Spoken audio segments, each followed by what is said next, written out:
నెల్లూరు జిల్లా రాపూరు మండల జర్నలిస్టులు దాతృత్వాన్ని చాటుకున్నారు. ఇటీవల అనారోగ్యంతో మృతి చెందిన జర్నలిస్ట్ బిన్నీ మియాన్ కుటుంబానికి ఆర్థిక సాయం అందించారు.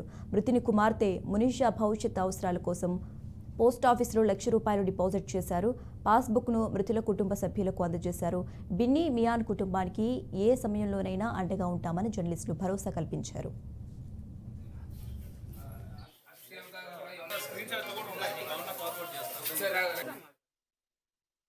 హెచ్ఎంటీవీలో పనిచేసి తదుపరి వేరే దగ్గర పనిచేస్తున్న మాజీ రిపోర్టరు బిన్నీ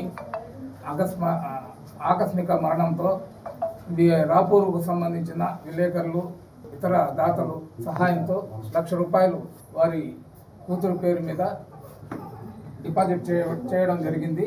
ఇది అందరూ కలిసి రాపూరు విలేకరుల సమూహంగా వారికి మాజీ రిపోర్టరు హెచ్ఎంటీవీలో, జెమినీ టీవీలో, సాక్షిలో కొన్ని ఛానల్లో పనిచేసి అనారోగ్యంతో అకాల కారణంగా మృతి చెందాడు. వారి కుటుంబాన్ని ఎలాగైనా ఆదుకోవాలని మా మీడియా మిత్రుల సహాయంతో వెంటనే స్పందించారు. చెప్పంగానే కొంతమంది దాతల దగ్గర సహకారం తీసుకొని ₹1,00,000 ఈ పాప పేరు మీద వేయడం జరిగింది. మా వంతు ఈ కుటుంబానికి ఎటువంటి అవసరమైన సహాయమైనా ఉంటుందని నేను తెలియజేస్తున్నాను. మాజీ మా అన్న గారైనటువంటి సయ్యద్ బిన్యామిన్ గారు ఇంతకుముందు సాక్షి టీవీ మరియు జెమినీ టీవీ, హెచ్ఎం టీవీలో రిపోర్టర్గా పనిచేసి కొంత అనారోగ్య సమస్యలతో బాధపడుతూ అకస్మాత్తుగా మరణించడం జరిగింది.